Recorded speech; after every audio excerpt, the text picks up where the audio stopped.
그래서 혈관에 문제가 생기기 시작하면 여러 가지 질병이 쫙 뻗어 나타나는 거예요. 대표적인 혈관성 질병이 고혈압, 당뇨, 치매 등등이 있잖아요. 이런 중요한 혈관을 건강하게 만들기 위해 반드시 섭취해야 되는 채소가 오늘의 주인공, 바로 양파예요. 이 양파의 첫 번째 효능은 바로 혈관을 깨끗하게 청소해준다는 거예요. 혈관이 부드럽고 탄력이 좋아야 되는데 나이가 들면 들수록 딱딱하고 혈관벽이 두꺼워지고 콜레스테롤 때문에 혈관벽이 좁아지기도 하고 혈전이 생겨서 혈액순환도 안 되고, 이렇게 되면 당연히 고혈압이나 뇌졸중 등 혈관 질환이 나타나게 되겠죠. 이러한 혈관 질환을 예방하는 데 양파가 굉장히 좋은 역할을 하게 돼요. 양파에는 혈관 질환에 도움을 주는 중요한 성분 2가지가 들어있는데, 양파를 썰면 눈물을 나도록 하는 성분이 알리네이즈라는 성분이에요. 알리네이즈는 휘발성이기 때문에 눈이 메어지는 건데, 이 성분은 항산화 작용이 뛰어나서 활성산소를 제거해서 혈관이 손상되는 것을 막아주겠죠. 양파 이렇게 드시면 오히려 건강에 독이 될 수가 있어요. 식탁 위의 혈관 청소부라는 양파는 많은 요리에 사용되는 우리나라에게 너무 익숙한 채소죠. 중국 사람들이 돼지 기름으로 요리한 음식을 또 굉장히 많이 드시잖아요. 이 혈관 질환에 잘 걸리지 않는 이유 중 하나가 바로 양파를 많이 먹기 때문이라고 해요. 이 양파는 혈관 청소 외에도 정말 다양한 효능이 있는데, 아무리 좋은 양파도 잘못 먹으면 오히려 건강을 해치는 독이 될 수가 있어요. 양파의 효능 4가지와 양파를 어떻게 먹어야 하는지, 양파를 드실 때 주의해야 할 점, 양파를 먹으면 효능이 배가 되는 음식까지 양파에 대한 모든 것 알려드릴게요. 나이가 들면서 가장 신경 써야 할 부분이 저는 혈관 건강이 아닌가 싶어요. 노화가 진행되면서 당연히 우리 세포나 혈관의 노화도 진행이 되는데, 사람 몸의 혈관의 길이가 무려 약 10만 킬로미터, 무려 우리 지구 지름이 약 4만 킬로 정도 된다고 하는데, 지구를 2바퀴나 돌 수 있는 길이에요. 이렇게 긴 혈관이 우리 몸속에 있는데 온몸 구석구석 혈관이 그럼 닿지 않는 데가 없겠죠. 그래서 혈관에 문제가 생기기 시작하면 여러 가지 질병이 쫙 뻗어 나타나는 거예요. 대표적인 혈관성 질병이 고혈압, 당뇨, 치매 등등이 있잖아요. 이런 중요한 혈관을 건강하게 만들기 위해 반드시 섭취해야 되는 채소가 오늘의 주인공, 바로 양파예요. 이 양파의 첫 번째 효능은 바로 혈관을 깨끗하게 청소해준다는 거예요. 혈관이 부드럽고 탄력이 좋아야 되는데 나이가 들면 들수록 딱딱하고 혈관벽이 두꺼워지고 콜레스테롤 때문에 혈관벽이 좁아지기도 하고 혈전이 생겨서 혈액순환도 안 되고, 이렇게 되면 당연히 고혈압이나 뇌졸중 등 혈관 질환이 나타나게 되겠죠. 이러한 혈관 질환을 예방하는 데 양파가 굉장히 좋은 역할을 하게 돼요. 양파에는 혈관 질환에 도움을 주는 중요한 성분 2가지가 들어있는데, 양파를 썰면 눈물을 나도록 하는 성분이 알리네이즈라는 성분이에요. 알리네이즈는 휘발성이기 때문에 눈이 메어지는 건데, 이 성분은 항산화 작용이 뛰어나서 활성산소를 제거해서 혈관이 손상되는 것을 막아주겠죠. 노화도 방지해주고, 이 혈액이 뭉치는 현상도 억제하고 혈액순환도 원활하게 해주는데 도움을 줘서 혈중 콜레스테롤 수치도 낮춰주는데 도움을 주고, 혈관질환, 고혈압, 동맥경화 같은 이런 질환도 예방하는데 많은 도움을 줄 수 있다고 해요. 이뿐 아니라 혈당 조절에도 도움을 줘서 당뇨를 예방하는 데에도 효과가 있는 것으로 알려져 있어요. 양파에는 또 2021년 1년 동안 2300편의 논문이 나올 정도로 주목받고 있는 성분이 있는데, 바로 퀘르세틴이라는 성분이에요. 퀘르세틴은 그만큼 많은 효능이 있고 계속해서 지금도 효능들이 발견되고 있어요. 양파에는 이 퀘르세틴이 정말 많이 함유가 되고 있는데, 퀘르세틴의 많은 효능 중 가장 큰 효능이 바로 혈관을 깨끗하게 청소해준다는 거예요. 또한 강력한 항산화 물질인데, 활성산소가 많으면 혈관 세포도 손상시키고 노화시킨다고 말씀드렸잖아요. 각종 질병을 일으키는 원인을 제공하기도 하는 활성산소를 제거해줘서 혈관을 건강하게 도와주는 것이에요.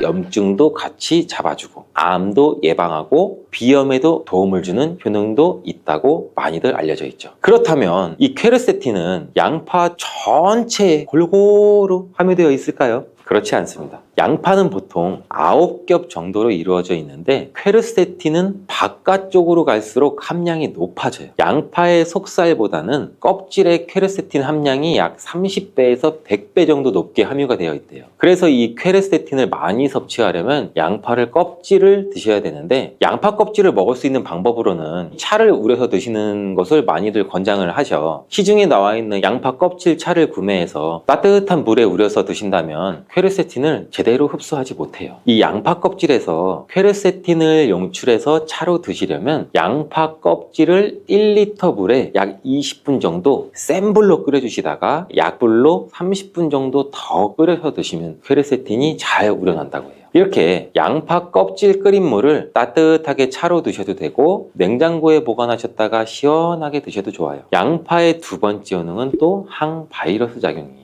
우리 장염이나 감기 또 바이러스성 대상포진 걸리셨다면 양파를 드시면 도움을 받을 수 있어요. 이런 증상이 있으시면 우리 몸이 바이러스에 감염이 되었다는 건데 양파에 퀘르세틴이라는 성분이 많이 함유되어 있다고 했잖아요. 바로 이 퀘르세틴의 효능 중 바이러스를 사면시켜주는 효능이 있기 때문에 도움을 받을 수가 있어요. 감기 독감과 같은 이 호흡기 바이러스에 특히 효능이 좋은 것으로 알려져 있는데 이 효능은 비타민 C와 함께 드시면 또 효과가 극대화되는데 양파에는 비타민 C도 함유가 되어 있어요. 항바이러스 효과가 굉장히 뛰어나겠죠. 또 양파에는 알리신이라는 성분도 풍부하게 함유가 되어 있는데 이 성분도 항균 작용이 뛰어나서 퀘르세틴과 함께 몸에 들어오는 바이러스와 균들을 차단해줘서 우리 몸을 건강하게 유지시켜주는데 큰 역할을 할 수가 있죠. 또 양파의 세 번째 효능은 당뇨를 예방하고 혈당을 조절해준다는 것이에요. 당뇨는 췌장에서 인슐린 분비가 제대로 되지 않거나 인슐린의 역할을 제대로 하지 못할 때 발생하게 되잖아요. 높은 혈당이 지속되면 고혈당이라고 하고 낮은 혈당이 지속되면 저혈당이라고 하죠. 이런 상태가 지속되는 것을 당뇨병이라고 하는데 이럴 때 혈당을 조절해주는 성분이 바로 인슐린인데 이 인슐린은 혈당 수치를 적절하게 유지하는 역할을 해줄 뿐 아니라 남는 포도당을 지방으로 저장하는 역할도 해줘요. 또 양파에는 크롬이라는 성분, 미네랄이 풍부한데 크롬은 천연 인슐린이라는 별명이 있을 정도로 혈당을 조절하는데 탁월한 효능도 가지고 있어요. 혈당 조절 건강기능식품을 보시면 빠지지 않고 크롬이 함유되어 있는 걸 보실 수가 있죠. 또한 포도당 대사의 항상성도 유지를 시켜주고 혈전이 생기는 것도 방지해주고 혈액순환도 원활하게 하는데 도움을 줄 수가 있어요. 양파를 드실 때 양파를 잘게 자르게 되면 더 큰 효과를 또 볼 수가 있는데 양파를 잘게 자를수록 알리나아제라는 효소가 최대로 활성화된다고 해요. 이 알리나아제는 크롬을 활성화시키는 효능이 있어 당뇨가 있으신 분들한테는 또 더욱 큰 도움을 줄 수가 있는 것이 되겠죠. 당뇨가 있는 분들한테 양파를 꾸준히 섭취하도록 한 뒤 혈당 수치를 측정했을 때 한 달이 지났을 때 혈당 수치가 약 26% 정도로 감소됐고 또 6개월이 지났을 때는 39% 정도 감소한 혈당 수치를 측정할 수 있었대요. 양파가 정말 당뇨를 개선하는데 굉장히 도움을 줄 수가 있는 거죠. 보통의 항산화 물질은 열을 가하게 되면 효능이 소멸되게 되는데 항산화 물질이 있는 채소나 과일은 생으로 드시는 것을 많이 권장하기도 하죠. 크롬은 열에 강하기 때문에 양파에 열을 가해 요리를 할 때도 크롬의 효과를 그대로 누릴 수가 있다고 해요. 양파의 네 번째 효능은 또 항알레르기 효과예요. 아토피, 천식, 비염 같은 알레르기 질환이 있으신 분들한테 양파가 굉장히 또 큰 도움을 줄 수 있어요. 알레르기의 증상으로는 재채기, 콧물, 코막힘 등등이 있고 또 피부에 가려움증, 발진도 나타나잖아요. 이런 증상을 일으키는 원인이 우리 몸 안에서 히스타민의 분비가 일어나기 때문인데 양파를 드시면 양파 속에 퀘르세틴이라는 물질이 이 히스타민의 분비를 또 억제해서 알레르기 반응을 완화시켜 줄 수 있다고 해요.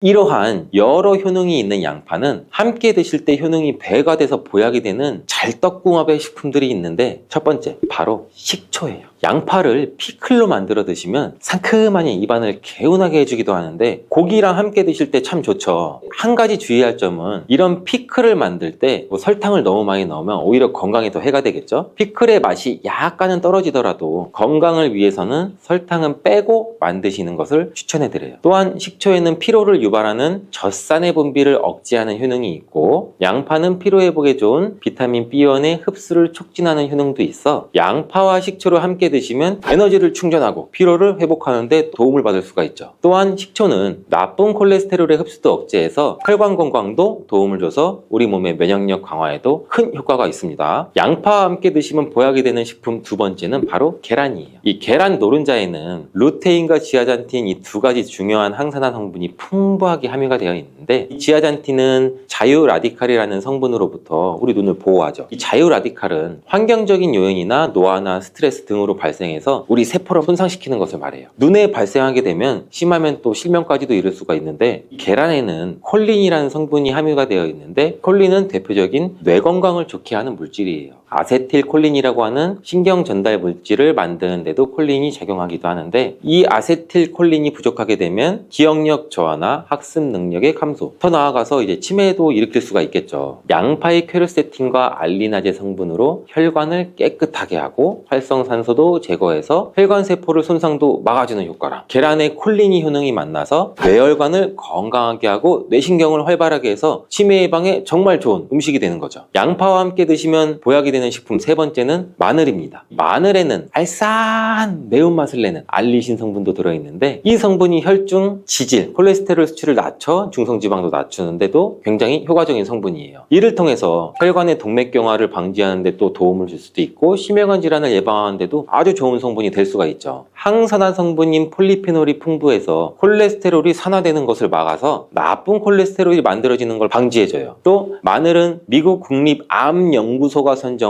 48가지 항암식품에 들어가는데, 마늘에 함유된 알리신과 유황화합물 그리고 셀레늄이 바로 항암 효과를 나타내요. 이 성분들이 암세포의 성장을 억제하는 데 굉장히 탁월한 효과가 있고, 면역력도 강화해줘서 암을 예방하는 데 굉장히 큰 도움을 주는 거죠. 특히 소화기 계통의 암 종류에 대해서는 50%에서 70% 정도의 억제율을 보인다는 실험 결과도 있어요. 이런 효과들이 양파와 만나면 양파의 효능과 마늘의 효능이 극대화돼서 암 예방이나 혈관 건강에 아주 좋은 음식이 될 수가 있겠죠. 양파와 함께 드시면 보약이 되는 식품 네 번째는 브로콜리예요. 브로콜리에는 설포라판과 인돌 화합물이 풍부하게 함유가 되어 있는데, 이 성분에는 암세포의 성장을 억제하고 암을 예방하는 데 굉장히 뛰어난 효능이 있는 항암 성분이에요. 또한 비타민C, 베타카로틴 등등 항산화 물질이 풍부하게 함유가 되어 있어서 우리 몸의 활성산소도 제거하고 노화를 방지하는 데에도 굉장히 효과적이고, 비타민 A도 굉장히 풍부하게 함유가 돼서 눈의 피로도 해소하고 시력을 보호하는 데에도 굉장히 큰 도움을 줄 수가 있겠죠. 또한 풍부한 식이섬유가 있어서 장 운동도 촉진하고 배변 활동도 원활하게 해줘 장 건강에도 굉장히 큰 도움을 줄 수가 있어요. 철분도 풍부하게 함유하고 있어 빈혈을 예방하는 데도 굉장히 효과적이랍니다. 브로콜리에는 바이러스에 대한 저항력을 높여주는 인터페론의 분비를 촉진하는 성분도 함유가 되어 있는데, 이러한 브로콜리의 좋은 효능은 양파와 함께 드시면 효과가 극대화돼서 우리 몸에 정말 좋은 식품이 될 수가 있어요. 양파와 함께 드시면 보약이 되는 식품 다섯 번째, 오메가3 지방산이 풍부한 들기름이에요.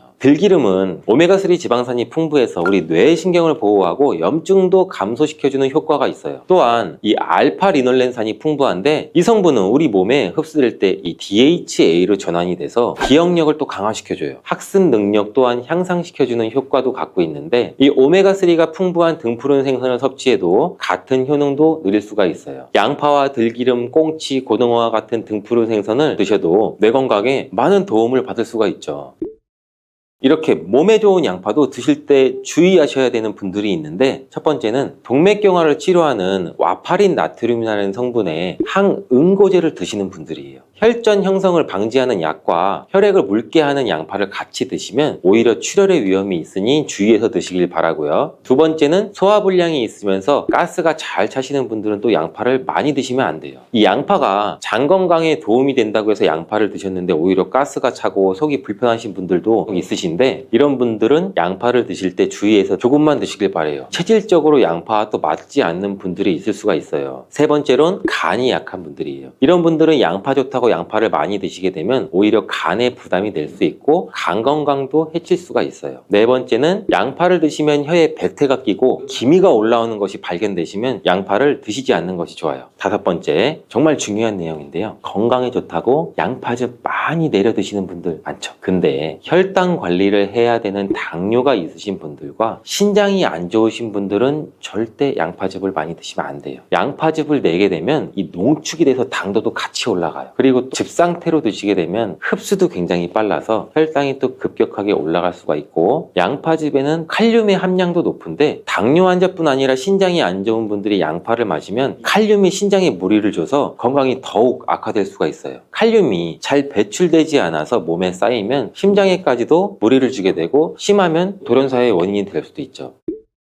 우리가 나이가 들면 들수록 수면의 질이 굉장히 중요하죠. 우리가 만약 잠을 자지 않고 항상 깨어 있다면 우리 몸은 어떻게 될까요? 11일 24분 동안 안 자는 실험을 진행했대요. 그 뒤에 정신적이나 신체적인 문제를 경험했다고 하는데 이게 굉장히 마치 고문을 당하는 수준 그 이상의 고통이라고 회상하고 다시는 이런 실험을 하지 않겠다 이런 식으로 말했다고 하네요. 이 잠을 자는 동안 우리 몸은 하루 동안 쌓인 피로를 풀고 세포가 회복되고 우리 몸의 면역력도 강화돼요.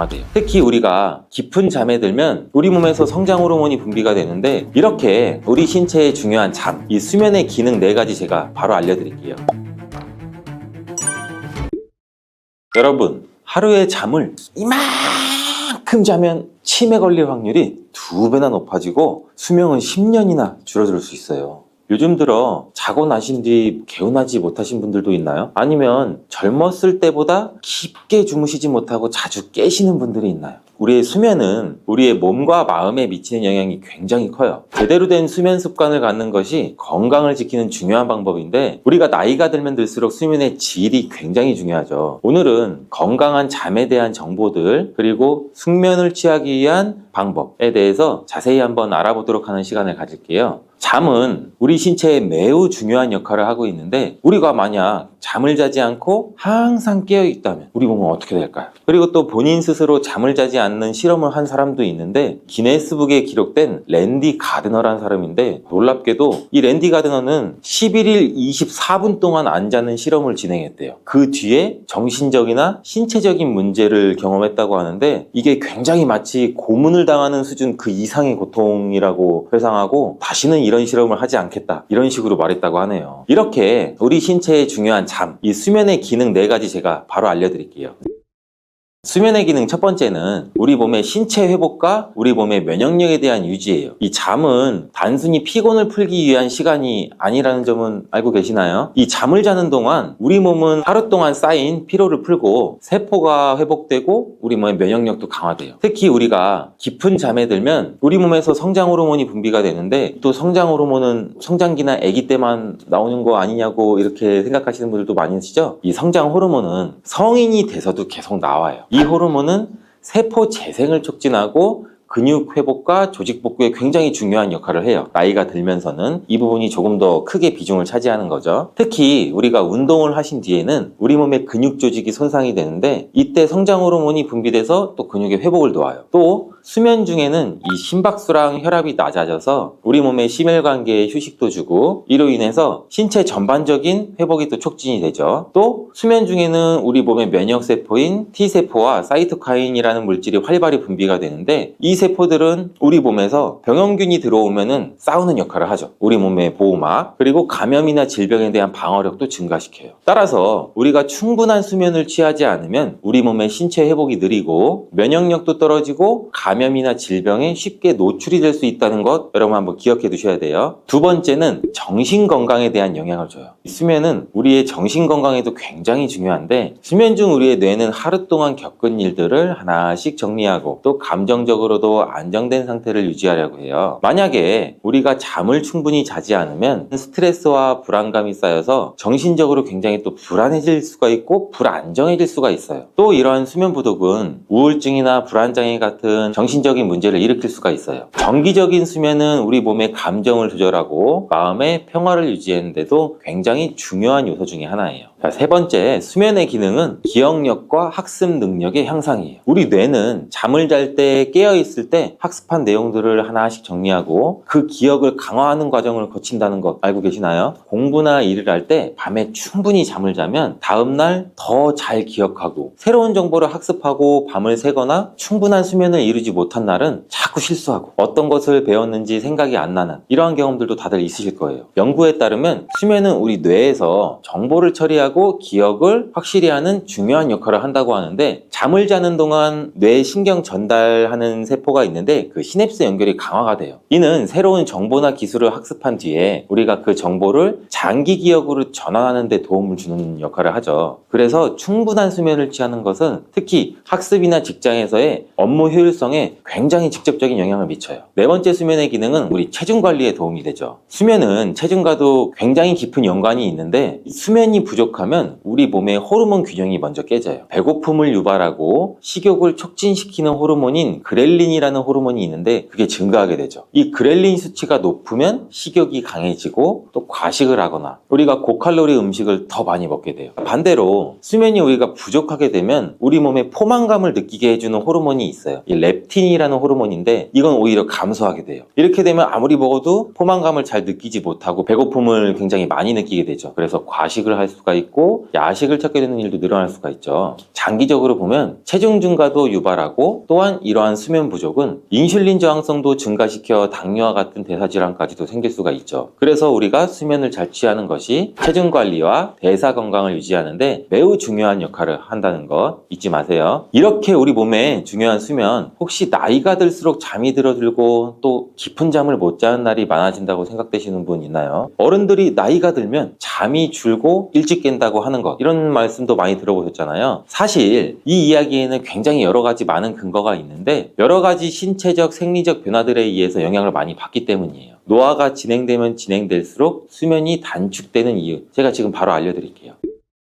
나이가 들수록 수면이 줄어드는 이유 첫 번째는 우리 몸에 대한 호르몬 변화예요. 이 신체가 노화하게 되면 자연스럽게 호르몬에 대한 변화도 일어나는데 이러한 멜라토닌이라는 호르몬의 분비가 나이가 들면 줄어들기 시작하는데 이 멜라토닌은 쉽게 말해 수면을 유도하는 호르몬 중에 일종이에요. 나이가 많아질수록 그 분비가 자연스럽게 감소하는데 이렇게 멜라토닌이 부족하게 되면 우리가 밤에 잠들기도 힘들어지고 깊은 잠에 들기도 힘들어져요. 이로 인해서 수면 시간이 짧아지고 수면의 질도 떨어질 수가 있어요. 그래서 이 멜라토닌 성분 같은 경우 예전에는 우리가 직구로만 구매해서 드시던 게 우리나라에서도 이제는 처방전으로도 병원에 가서 살 수가 있어요. 또한 여성의 경우는 특히 폐경기 이후에 에스트로겐이나 프로게스테론 분비가 급격히 또 감소하게 되는데 여성분들 중 폐경 이후에 전보다 또 깊은 잠을 못 주무시는 경우도 굉장히 많으실 거예요. 이 여성 호르몬들은 수면에 영향을 미치는 굉장히 주요한 호르몬으로서 그 변화가 수면에 여러 가지 영향을 미치는데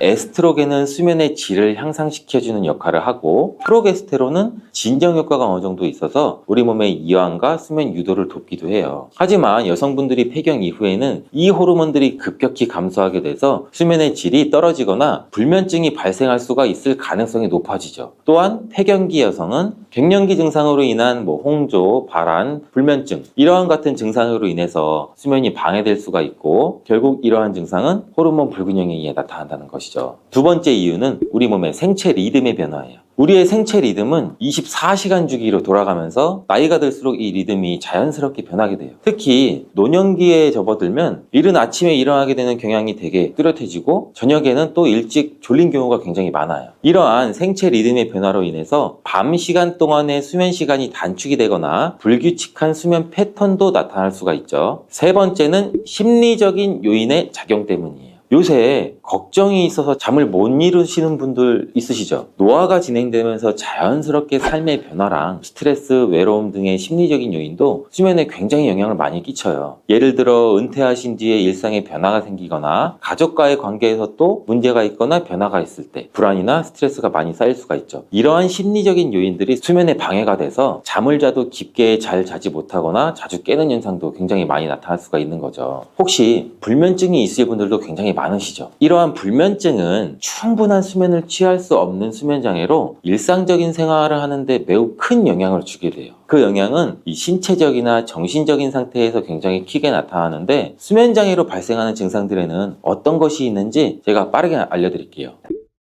첫 번째로 집중력 저하예요. 잠을 설치고 나면 정신이 없고 깜빡깜빡하는 일도 굉장히 많으시죠. 수면이 부족하면 뇌가 제대로 기능을 하지 못하기 때문에 집중력이 일단 떨어져요. 또 일을 하거나 일상적인 활동도 할 때 쉽게 집중할 수가 없고 작은 일에도 실수를 하게 되는 경우가 굉장히 많아지죠. 기억력에도 문제가 생기고 우리 몸에 전반적인 정신적 피로가 쌓여서 어떠한 일도 효율적으로 처리하기 굉장히 또 힘들어지죠. 두 번째는 감정의 기복이에요. 수면 부족은 우리 몸의 감정의 기복을 심하게 만들 수 있어요. 이렇게 자고 일어난 후에도 피곤함이 계속되고 기분이 쉽게 변하거나 예민할 수 있는데, 특히 또 불안감도 자주 느끼고 사소한 일에도 짜증이나 스트레스를 많이 받게 되죠. 그렇기 때문에 충분한 수면은 우울증이나 불안장애로 이루어질 수 있기 때문에 매우 중요한 문제예요. 이제 세 번째, 신체 통증도 유발할 수가 있어요. 수면이 신체의 통증을 유발한다고 하니 놀라신 분도 계시죠. 잠을 못 주무시면 두통이 생기시는 분 혹시 있나요? 그뿐 아니라 근육과 우리 관절에도 통증이 생길 수가 있는데, 이는 우리 몸의 회복이 제대로 이루어지지 않아서 몸이 더 쉽게 피로를 느끼기 때문이에요. 또한 수면이 부족하면 만성적인 통증을 악화시킬 수가 있어 건강에도 해로울 수가 있습니다. 그렇다면 어떻게 하면 깊고 질 좋은 수면을 취할 수가 있을까요? 이 숙면을 취하기 위한 방법을 제가 바로 알려드릴게요. 질 좋은 수면의 첫걸음은 바로 수면 환경 개선입니다. 이 수면 환경이 좋지 않으면 잠을 깊게 자는데 어려움을 주는데, 어떤 환경이 좋으며 어떤 환경을 만들어야 되는지 간단히 알려드릴게요. 그건 바로 침실은 어두운 환경이 가장 좋아요. 온도는 적당히 시원한 상태도 유지하는 게 좋고, 뜨끈뜨끈하게 몸을 지지면서 주무시는 분들 굉장히 많아요. 사실 이거는 수면 질에는 그다지 좋은 환경은 아니라고 해요. 또한 침대와 베개가 너무 딱딱하거나 몸에 맞지 않으면 안 되고, 우리 몸이 편안해야 몸이 잘 휴식을 할 수가 있죠. 또 소음도 많거나 너무 밝은 환경에서는 잠을 깊이 자기가 어렵다는 거 꼭 알아두세요. 두 번째는 깊은 수면을 위한 규칙적인 수면 패턴 유지입니다. 이 수면은 일정한 시간에 자고 일정한 시간에 일어나는 게 가장 좋아요. 규칙적인 생활이 우리 몸의 리듬을 만들어주고, 의사 선생님들도 항상 말씀하시는 얘기죠. 수면 또한 마찬가지인데, 그 이유는 자고 일어나는 시간이 계속 불규칙하게 되면 우리 몸의 생체 리듬이 깨져요. 그렇게 되면 수면의 질도 떨어지고, 그래서 매일 같은 시간에 자고 일어나도록 다 같이 노력해 보시는 게 어떤가요? 세 번째는 스마트폰 보지 않기예요. 자기 전까지 스마트폰을 보다가 주무신 분은 굉장히 많을 거예요. 어떤 분은 소리를 작게 줄여놓고 스마트폰에서 나오는 소리를 들으면서 잠을 청하시는 분도 계실 텐데, 사실 이 스마트폰을 자기 전까지 시청하는 것은 깊은 수면에 도움을 주진 않아요. 이 스마트폰이나 전자기기에서 나오는 블루라이트는 멜라토닌의 분비를 방해해서 잠드는 시간을 늦추게 만드는데, 밝은 불빛을 보면 우리 뇌에서는 자연스럽게 잘 시간이라는 인지를 잘 못하게 돼요. 그래서 최소 잠자기 1시간 전은 스마트폰을 사용하지 않는 게 좋고, 대신 책을 읽거나 명상을 하거나 따뜻한 차를 마시는 등 마음을 편안하게 하는 그러한 활동들을 하는 게 수면을 도와준다는 거 기억해 주시기 바라요. 깊은 수면을 방해하는 최악의 습관 네 번째는 카페인과 술이에요. 커피가 잠을 이루지 못하게 하는 것은 다 알고 계실 거예요. 피곤하거나 졸음이 올 때 커피 한 잔씩 하고, 커피에 들어있는 카페인은 이 우리 몸에 각성 효과가 있어서 수면을 방해하는데, 질 좋은 수면을 취하고 싶으신 분들은 오후나 저녁에는 커피나 카페인이 든 음료를 가급적으로 피하시는 게 좋고, 자기 전에 술 한잔 하시는 분 많이들 계시죠. 술은 처음에는 이완작용으로 잠에 드는 것에 도움은 줄 수는 있어요. 실제로는 깊은 수면을 방해하게 돼요. 이 술이 체내에서 분해가 되면서 알코올 대사 부산물인 이 아세트알데히드가 생기는데, 이 물질은 체내에서 불쾌한 증상도 일으킬 수 있고 신경에도 영향을 미쳐요. 그래서 술을 마시고 난 뒤 주무시면 중간중간에 자기도 모르게 자주 깨는 증상을 보이시는 분들도 많으실 거예요. 다시 잠을 취하려고 해도 쉽게 잠이 안 들고, 잠드는 텀도 길어지고, 잠을 단지 일어났는데 개운하지도 않고. 이제부터는 이 주무시기 전에 커피나 술보다는 카페인이 없는 따뜻한 차를, 아니면 따뜻한 물도 괜찮아요. 카페인이나 술은 우리 몸의 수면의 질을 낮춘다는 것은 꼭 기억해 주세요. 한 가지 더 덧붙이면, 잠들기 너무 힘드신 분들은 삶의 질이 떨어질 수밖에 없고, 삶의 질과 업무의 효율을 위해서는 웬만한 방법으로는 숙면을 취하기 어려우신 분들은 의사 선생님과 상담 후에 간단한 안정제나 수면제도 처방을 받으시는 것도 한 가지 방법 중에 하나예요. 이를 통해서 업무의 질이나 삶의 질을 좋게 나가는 것도 정말 중요한 방법인데, 이러한 방법 전에 다양한 식품의 도움도 한번 받으셨으면 좋겠는 부분이 있어서 제가 간단히 한번 소개해 드리도록 할게요. 2023년 기준에 우리나라 식약처 개별 인정형 원료 리스트 중에서 수면의 질과 수면 건강에 도움을 줄 수 있다는 원료가 한 5가지 정도 있어요. 첫 번째는 이 감태 추출물, 그리고 두 번째는 미강 주정 추출물, 세 번째는 유단백 가수 분해물이라고 해서 락티움 성분, 네 번째는 번째는 L글루탐산 발효 가바불만, 다섯 번째는 이제 아슈아간다 추출물. 이렇게 현재는 수면에 도움을 주는 성분으로 이러한 성분을 넣어서 건강기능식품이 굉장히 많이 나와 있어요. 또 제가 여러 논문들을 보면서 외국에서는 라임과피 추출물이라는 식물 소재 성분도 나와 있는데 이 수면에 도움을 주는 성분이 수면을 유도하는 기전도 굉장히 좋아 보였어요. 임상실험 대상 대조군 약을 일반 다른 식품의 성분으로 하지 않고 이 졸피된 성분으로 실험을 진행했던 것도 굉장히 인상이 깊었어요. 그래서 이 성분이 국내에 허가가 되면 제가 한번 소개시켜 드릴게요. 이러한 식품 원료가 들어간 건강기능식품은 상대적으로 당연히 처방약보다는 즉각적인 효과는 떨어질 수 있어요. 근데 부작용 또한 처방약보다는 당연히 적고 안전하죠. 그래서 수면으로 인한 불편함을 가지신 분들은 처방약을 선택하기 전에 생활습관, 패턴, 건강기능식품 등 상대적으로 부작용이 적고 안전한 방법을 먼저 해보시고 스스로의 관리도 먼저 한번 해보시고 나서 차후 방법을 선택하는 것을 추천을 드릴게요. 꿀이나 양파, 바나나 같은 음식에 들어있는 올리고당은 장내 유산균을 증식시키는 데 중요한 역할을 합니다. 특히 바나나는 섬유질이 풍부하고요, 소화를 돕는 효과가 있어서 장 건강에 아주 좋습니다. 그런데 잠깐, 이 중 발효식품이나 식이섬유를 섭취하면 오히려 배가 이렇게 팽창하거나 변비나 설사 등의 증상이 생기는 분들이 있습니다. 바로 소장내 세균 과잉 증식 또는 과민성 대장 증후군이 있는 분들인데요. 장에 좋다고 알려진 음식이지만 세균 불균형 상태에서의 장 내에서는 발효식품이나 식이섬유가 가스를 발생시켜서 오히려 더 뱃속을 불편하게 만들기 때문에 피하시는 게 좋습니다. 우리가 어떻게 생활하느냐에 따라 장이 잘 작동을 할 수도 있고 반대로 문제가 생길 수도 있습니다. 그렇기 때문에 5가지는 꼭 지켜주셔야 되는데,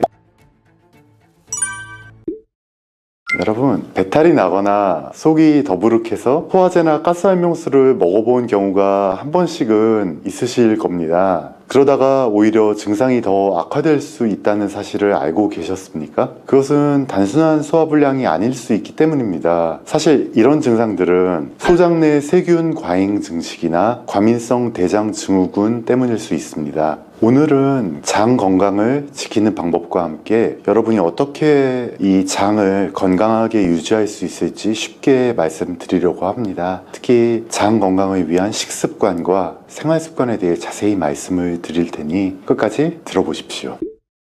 먼저 장 건강을 위한 식습관에 대해서 이야기를 해볼게요. 우리가 먹는 음식은 직접적으로 장에 영향을 미치기 때문에 장 건강을 지키려면 무엇을 어떻게 먹느냐가 정말로 중요합니다. 그러면은 장 건강에 좋은 식습관은 무엇일까요? 첫 번째로 당이 많이 들어간 음식을 드셔야 합니다. 이건 좀 놀라우시죠? 당이 들어간 음식은 원래 피해야 하는데 제가 한 말은 무슨 말일까요? 제가 말씀드린 당은 올리고당이라는 당입니다. 꿀이나 양파, 바나나 같은 음식에 들어있는 올리고당은 장내 유산균을 증식시키는 데 중요한 역할을 합니다. 특히 바나나는 섬유질이 풍부하고요, 소화를 돕는 효과가 있어서 장 건강에 아주 좋습니다. 두 번째로는 머리가 좋아지고 싶다 또는 기분이 좋아지고 싶다 하시면은 된장, 김치, 낫또를 드십시오. 무슨 말이냐고요? 이런 발효식품은 장내 독소를 분해시키고요, 뇌 건강에도 도움이 됩니다. 장에는 가끔 나쁜 세균이 만들어내는 독소가 쌓이기도 합니다. 발효식품에 포함되어 있는 유산균은 장내 환경을 산성으로 만들어서 유해균의 성장을 억제하고 독소를 분해하거나 배출시키는 역할을 합니다. 예를 들어서 김치에 포함되어 있는 유산균은 암모니아나 황화수소 같은 그런 독소를 줄여주는 효과가 있어서 장의 환경을 청결하게 유지합니다. 들어보신 분도 있겠지만 조금 놀라운 사실은 장 건강이 뇌 기능하고 직결되어 있다는 개념, 장뇌축이라는 단어가 있습니다. gut-brain axis라고 이야기를 하는데요, 과학적으로 입증되고 있습니다. 발효식품의 유산균이 장 내의 염증을 줄이고 장벽을 튼튼하게 만들어주면은 뇌로 전달되는 염증 신호가 점차 줄어들게 되어서 우울증이나 감정의 기복이나 스트레스를 완화하는 데에도 도움을 줄 수 있다는 이야기입니다. 실제로 김치, 된장, 낫또 이런 발효식품이 세로토닌 같은 신경전달 물질의 생성을 도와주고 기분을 개선한다는 연구도 있습니다. 그 외에 혈액순환에도 좋고 소화효소를 제공해서 소화불량을 줄여주는 효과도 있습니다. 그리고 세 번째로는 해초, 우엉, 브로콜리와 같은 식이섬유가 풍부한 음식을 자주 드십시오.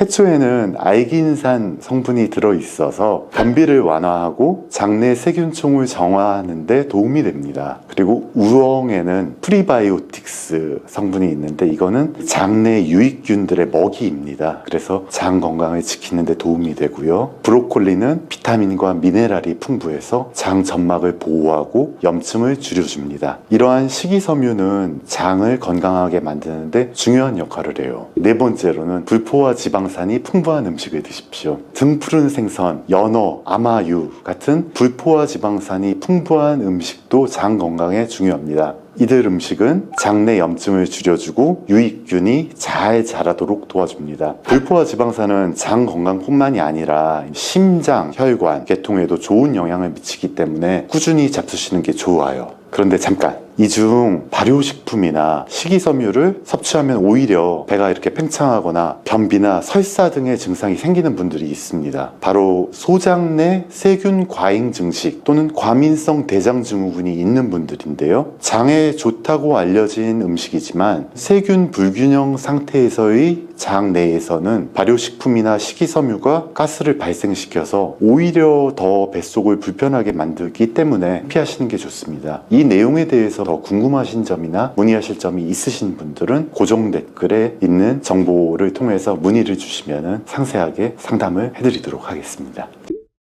식습관 외에도 생활 습관이 장 건강에는 매우 중요합니다. 우리가 어떻게 생활하느냐에 따라 장이 잘 작동을 할 수도 있고 반대로 문제가 생길 수도 있습니다. 그렇기 때문에 5가지는 꼭 지켜주셔야 되는데 1번, 규칙적으로 식사를 해주십시오. 아침을 걸으면 장이 제대로 작동하지 않아서 소화불량이 생길 수가 있죠. 그래서 규칙적인 식사를 하되 특히 아침 식사는 꼭 챙기셔야 합니다. 아침은 소화기관에 시동을 걸어주는 중요한 시간입니다. 두 번째로 스트레스를 받지 않도록 노력해 주세요. 스트레스가 장 건강에 미치는 영향이 크다는 사실은 많이들 알고 계셨을 거예요. 스트레스 받으면 장이 민감하게 반응을 해서 복통이나 설사 당연히 발생할 수 있습니다. 그러니까 하루에 10분이라도 좋으니까 명상이나 심호흡, 스트레스 관리를 해보십시오. 마음이 안정되면 장도 편해지고 정신 건강에도 좋고요. 세 번째로 충분히 수분 섭취를 해주십시오. 물을 충분히 마시는 것도 매우 중요합니다. 하루 8잔 정도의 물을 마셔야 장이 부드럽게 움직일 수 있다고 합니다. 물이 부족하면은 변이 딱딱해지고 변비가 생기기 쉬운 상태가 되니까 장의 건강을 지키는 데는 당연히 필수적인 요인입니다. 그리고 네 번째로 장이 움직일 수 있도록 운동을 해주세요. 30분씩 걷기, 가벼운 운동 해주시면 됩니다. 운동을 하면은 장의 움직임이 활발해져서 소화가 원활해지고 장 운동이 규칙적으로 이루어지게 됩니다. 또한 복부를 이렇게 마사지 해주시는 것, 그리고 요가 동작도 장에 도움이 됩니다. 복부를 부드럽게 마사지 해주시면 변비 예방에도 효과적입니다. 5번째로 과도한 약물 사용은 자제해 주셔야 되는데 단기적인 소화제나 위산 억제제 또는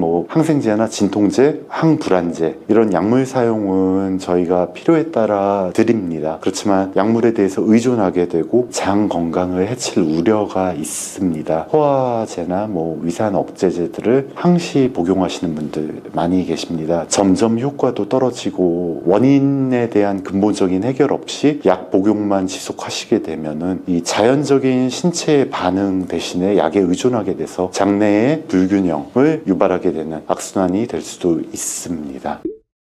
이제 소장 내 세균 과잉 증식과 과민성 대장 증후군에 대해서 좀 더 구체적으로 말씀드려 보겠습니다. 사실 장 건강의 문제가 단순한 소화불량으로 끝나지 않는 경우가 많습니다. 장내 세균 불균형이 문제를 일으킬 수가 있습니다. 소장은 원래 세균이 적은 곳인데요. 여러 가지 원인으로 인해서 소장에서 세균이 과도하게 증식을 하게 되면 음식물 소화가 제대로 이루어지지 않고 가스가 과도하게 생기게 돼서 배가 더부룩하거나 또는 복통까지 생기는 경우가 있습니다. 이로 인해서 변비나 설사 발생할 수 있습니다. 과민성 대장 증후군은 장의 움직임이 지나치게 민감해지는 상태입니다. 특정한 음식을 드시거나 스트레스를 받게 되었을 때 복통, 설사나 변비가 나타날 수 있습니다. 재미있는 점은 과민성 대장 증후군 환자 중에 많은 분들이 소장 내 세균의 과잉 증식 과정을 가지고 있다는 연구 결과가 있다는 점입니다. 있습니다. 장 건강은 단순히 소화와 관련된 문제가 아닙니다. 장 건강은 만성 피로와도 밀접한 관계가 있습니다. 우리가 자주 느끼는 피로는 장내 세균 불균형과 깊은 관계가 있을 수 있어요. 장 건강이 나빠지면 면역력도 떨어지고 그로 인해 피로감이 지속되거나 더 심해질 수도 있습니다. 게다가 장은 면역세포의 약 70%가 있는 중요한 부위입니다. 장의 미생물 환경이 건강하지 못하면 면역력도 떨어지고 우울감이나 스트레스도 심해질 수 있습니다. 그래서 장을 건강하게 유지하는 것이 면역력 향상과도 큰 연관이 있습니다. 실제 사례들을 좀 말씀을 드려볼게요. 60대 여성분이셨어요. 한동안 변비약하고 소화제를 자주 복용하시면서 배가 늘 더부룩하시고 가스가 차는 문제가 계속됐어요. 그러다가 컨디션이 좀 안 좋은 상태에서 음식을 잡수시면 설사를 심하게 해서 응급실까지 가시곤 했어요. 항상 배가 불편하니까 우울하고 밖에 나가는 것도 싫고 여행을 가서 먹는 것도 음식이 맛있는 걸 떠나서 스트레스고, 그런 어머니를 보다 못해서 따님이 어머님을 모시고 저희 병원에 오셨고, 저희 병원에서는 이 장의 근본적인 세균총을 바꿔드리는 치료를 진행하였고 맞춤형 식단을 권해드렸습니다. 장의 자연스러운 리듬을 회복하는 데 중점을 둔 치료를 했죠. 이분의 자율신경계 불균형 증상들이 있으셨어요. 그런 면역력 개선을 위한 치료도 진행을 했습니다. 환자분은 결국 약을 줄여가면서 장 기능이 개선되고 복부 불편감도 많이 줄었습니다. 2달 정도 지났을 때 따님과 드디어 여행을 가시게 됐고 병원에는 안 오시게 됐습니다. 간간히 컨디션 유지를 위해서 영양주사 맞으시러 오시고는 하게 되었고 여행을 다니시게 되었던 이야기가 있습니다. 또 다른 경우를 말씀드릴게요. 30대 남성분이셨습니다. 이분은 만성적인 스트레스로 힘들어 하시던 분이 저희 병원에 오셨어요. 아이가 한 명 있었는데 업무를 마치고 집에 들어가시면 그 예쁜 아이를 안아줄 힘조차 하나도 없는 거예요. 기운도 없고 배는 불편하고 가스가 차고 피자 같은 거 냉장고에 있는 거 드시고 그럼 또 눈아픈 멍해지고 잦은 두통으로 시달리시고, 또 이분은 검사를 해보니까 전체적인 대사까지도 떨어져 있어서 치료를 같이 하시고 대사관리, 맞춤형 식단을 진행을 했습니다. 환자분은 전체적인 에너지, 활력 개선이 되었고 복부 불편감도 사라졌고 만성 피로도도 개선이 되었습니다. 특히 항상 더부룩하고 눈앞이 멍해지는 증상과 두통은 어떤 거를 드셔도 좋아지지가 않으셨는데 치료를 받으시고 나서 이렇게 좋아질 수 있다는 것에 굉장히 놀라워하셨습니다. 음식물로 장의 건강을 유지한다는 게 이렇게 중요합니다.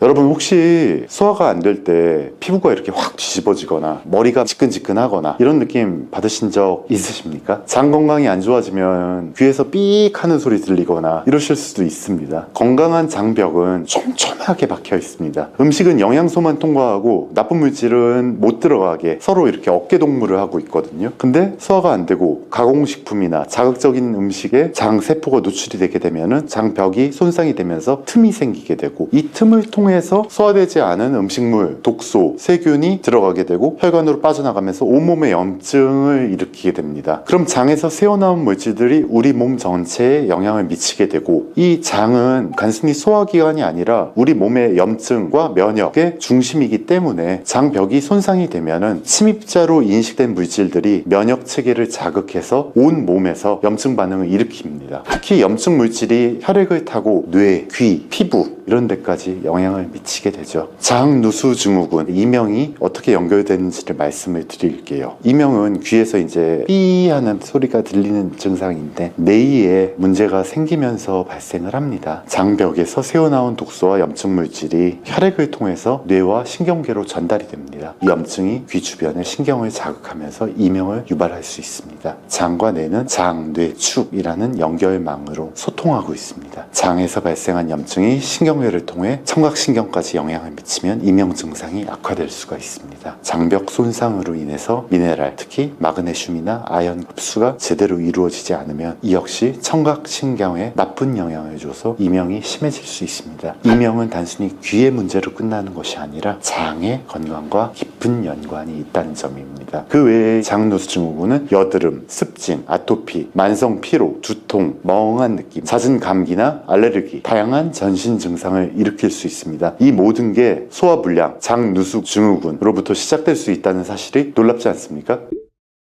그럼 장누수증후군을 예방하고 이명 같은 증상까지 줄이려면 어떻게 해야 되겠습니까? 첫 번째로 저도 잘 알고 있지만 지키지 못하는데 음식을 천천히 씹어 드십시오. 한국 사람들은 너무 빨리 먹습니다. 씹지를 않으세요. 두 번째로 앞에서도 말씀드렸지만 발효식품을 드십시오. 요즘에는 양식, 중식 많이 드시는데 장이 안 좋으신 분들은 한식 위주의 식단 드시라고 말씀드립니다. 세 번째로는 가공식품 대신에 염증을 줄일 수 있는 식품, 생강, 강황, 녹황색 채소를 드십시오. 편의점이나 카페에서 많이들 드시는데 조금만 부지런하게 마트에서 산 야채를 썰어서 준비해서 드십시오. 변비 개선에도 좋고 피부에도 좋습니다. 그리고 네 번째, 이건 저도 사실 힘들어요. 스트레스를 조절하십시오. 스트레스는 장, 뇌, 축에 정말 부정적인 영향을 주기 때문에 충분히 쉬고 명상이나 가벼운 운동을 하십시오. 다섯 번째로 장 건강을 회복하기 위해서 마그네슘과 아연이 풍부한 견과류나 해조류 등을 섭취해 보십시오.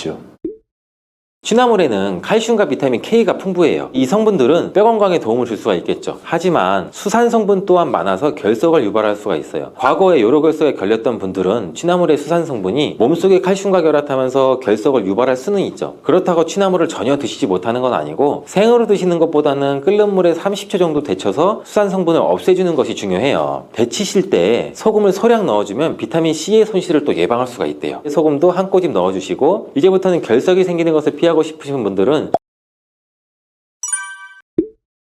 봄철 대표 나물 중 하나인 취나물, 여러분들 좋아하세요? 취나물은 이 향긋한 맛과 부드러운 식감으로 많은 사랑을 받고 있는 나물인데, 근데 이 취나물이 단순히 맛있는 나물일 뿐만 아니라 우리 몸에 아주 좋은 효능이 가득해요. 취나물이 우리 건강에 어떤 도움을 주는지 한번 알아볼게요.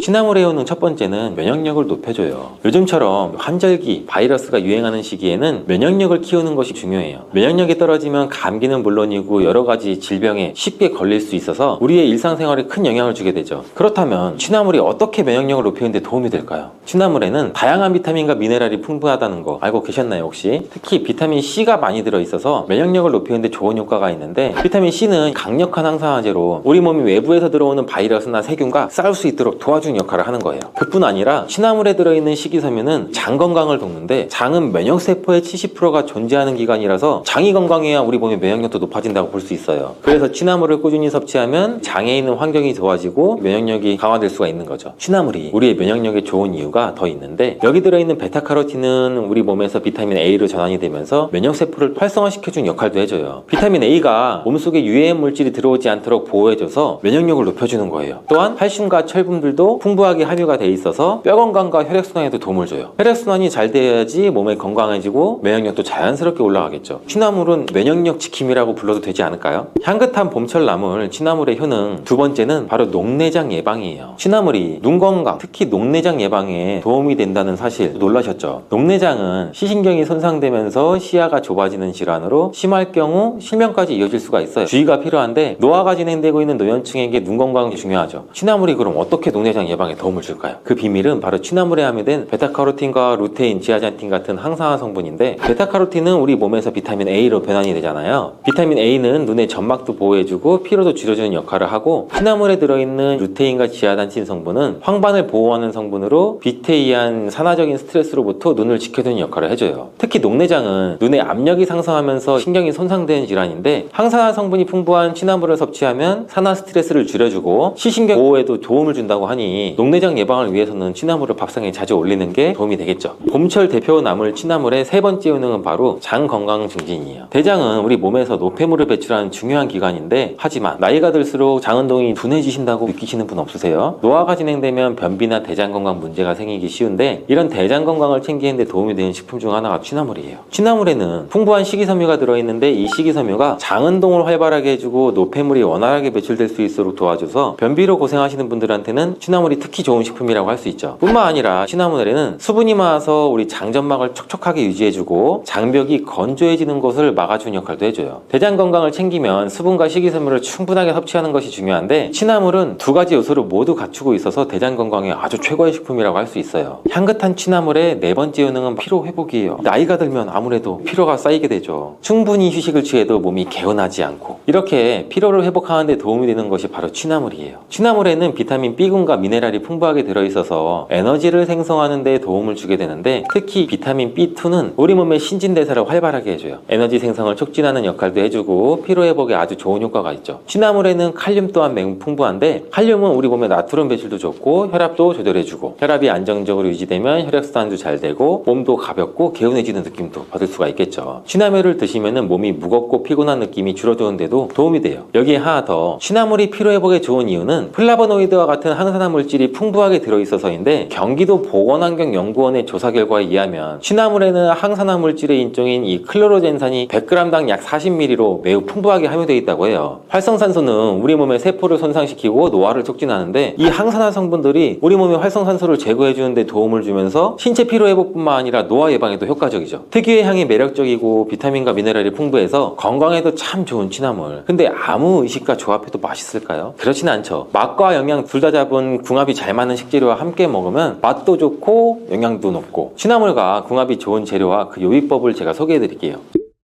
첫 번째로 소개해드릴 궁합은 들깨예요. 들깨에는 오메가3 지방산이 풍부하고 고소한 풍미가 있어서 나물 요리와 정말 잘 어울리죠. 들깨에는 칼슘과 철분이 많아서 뼈 건강에도 도움을 줄 수 있는데, 취나물도 칼슘과 철분이 함유가 되어 있어 들깨와 함께 섭취하면 그 효능이 배가 되죠. 들깨의 고소한 맛과 취나물의 향긋한 맛도 살려주죠. 제가 추천하는 요리는 취나물 들깨 무침인데, 재료와 요리법 바로 알려드릴게요. 준비 재료는 데친 취나물 한 줌, 들깨가루 한 큰술, 다진 마른 한 작은술, 진간장 한 큰술, 참기름 한 작은술, 소금 약간. 만드는 방법도 참 쉬운데 30초에서 1분 정도 데쳐서 물기를 짠 취나물을 깨끗한 볼에 담고 들깨가루, 다진 마늘, 진간장, 참기름을 넣고 조물조물 간을 보신 다음에 부족한 간은 소금으로 조절하면 끝입니다. 이렇게 하면 정말 부드럽고 고소한 맛을 느낄 수 있는데, 들깨 덕분에 영양도 더 풍부해지고 소화도 잘 되죠. 된장은 발효식품으로 장 건강에 좋고 구수한 맛이 취나물과 너무나 잘 어울리죠. 뿐만 아니라 된장은 단백질과 식이섬유, 미네랄을 풍부하게 함유하고 있는데, 특히 된장이 유산균과 아미노산이 취나물과 함께 들어오면 소화가 더 잘 되고 영양 흡수도 높아져요. 아주 찰떡궁합이라고 할 수 있죠. 그럼 된장과 취나물을 이용한 추천 요리, 취나물 된장볶음 요리법 알려드릴게요. 준비 재료는 취나물 한 줌, 된장 한 큰술, 다진 마늘 한 작은술, 들기름 한 큰술, 육수 3큰술, 참깨 약간. 냉장고에서 쉽게 찾아볼 수가 있죠. 만드는 방법도 알려드릴게요. 먼저 팬에 들기름을 두르고 다진 마늘을 약한 불에서 살짝 볶아줘요. 그 뒤 된장을 넣고 멸치 육수를 조금씩 넣어가면서 풀어줘요. 그 다음 깨끗하게 씻은 취나물을 넣고 중약불에서 살살 볶아줘요. 된장의 구수한 맛이 배어나올 정도로 2-3분 정도 볶은 뒤 마지막 참깨를 뿌려 마무리하면 완성이에요. 이렇게 만들면 된장의 구수한 맛이 잘 배어진 취나물 요리가 완성돼요. 된장 덕분에 감칠맛도 한층 살아나고 소화도 훨씬 잘 되는 건강 요리예요. 어렵지 않으니 꼭 한번 집에서 만들어 드셔보세요. 세 번째로 소개해드릴 취나물과 궁합이 좋은 재료는 바로 돼지고기예요. 취나물은 많은 비타민과 항산화 성분이 있잖아요. 돼지고기에는 단백질과 비타민 B1이 많은데, 이 두 조합은 서로 없는 영양소를 보완해주는 궁합이죠. 특히 돼지고기의 비타민 B1은 피로회복에도 도움을 주는데, 취나물도 피로회복에 효과가 좋으니 이 조합은 봄철 나른한 봄을 깨우는데 좋겠죠. 취나물과 돼지고기를 이용한 추천 음식은 바로 취나물 돼지볶음이에요. 재료부터 요리법도 알려드릴게요. 준비 재료는 취나물 한 줌, 돼지고기 앞다리살 150g, 다진 마늘 한 작은술, 간장 한 큰술, 참기름 한 작은술, 후추 약간. 만드는 방법도 크게 안 어려워요. 먼저 돼지고기는 한 입 크기로 썰어 간장, 다진 마늘, 후추로 밑간을 해주죠. 그 뒤에 팬에 기름을 두르고 밑간한 돼지고기를 중불에서 타지 않게 골고루 익혀주죠. 그 다음 돼지고기가 거의 익으면 손질한 취나물을 넣고 함께 볶아주세요. 마지막으로 후추와 참기름 넣어주면 끝. 혹시 매콤한 거 좋아하시는 분들은 고춧가루를 넣어서 마무리하셔도 맛있어요. 이렇게 요리하면 취나물의 향긋함과 돼지고기의 고소한 맛이 어우러져서 정말 맛있고 단백질 보충까지 가능하니 한 끼 식사에 손색이 없겠죠. 이렇게 봄철 산나물의 왕이라고 불리는 취나물의 효능과 어울리는 음식에 대해 알아봤는데, 몸에 정말 좋은 취나물 누구에게나 또 얼마큼 먹어야 좋은지 이런 유의할 점도 지금 알려드릴게요. 취나물 드실 때 꼭 주의해주세요. 첫 번째는 신장 및 요로결석 위험이 있으신 분들이에요. 취나물에는 칼슘과 비타민 K가 풍부해요. 이 성분들은 뼈 건강에 도움을 줄 수가 있겠죠. 하지만 수산 성분 또한 많아서 결석을 유발할 수가 있어요. 과거에 요로결석에 걸렸던 분들은 취나물의 수산 성분이 몸속에 칼슘과 결합하면서 결석을 유발할 수는 있죠. 그렇다고 취나물을 전혀 드시지 못하는 건 아니고, 생으로 드시는 것보다는 끓는 물에 30초 정도 데쳐서 수산 성분을 없애주는 것이 중요해요. 데치실 때 소금을 소량 넣어주면 비타민 C의 손실을 또 예방할 수가 있대요. 소금 소금도 한 꼬집 넣어주시고, 이제부터는 결석이 생기는 것을 피하고 싶으신 분들은 취나물을 꼭 한번 데쳐 드시는 게 좋겠죠. 두 번째 취나물 섭취 시 주의할 점은 바로 세척이에요. 신선한 취나물을 채취한 뒤 바로 두시면 안 되는 거 아시죠? 취나물은 잎이 넓고 부드러워서 겉에 이물질이 묻어 있을 수 있는데, 자연에서 채취한 경우에는 잔류 농약과 먼지가 많이 묻어 있을 가능성이 있죠. 깨끗하게 세척하는 것이 중요하고, 특히 생으로 드실 때는 흐르는 물에 여러 번 헹구고 식초물에 잠시 담갔다가 씻어주면 살균 효과까지 더해서 더욱 깨끗하게 드실 수가 있으니, 세척할 때 한 번 더 꼼꼼히 해주세요.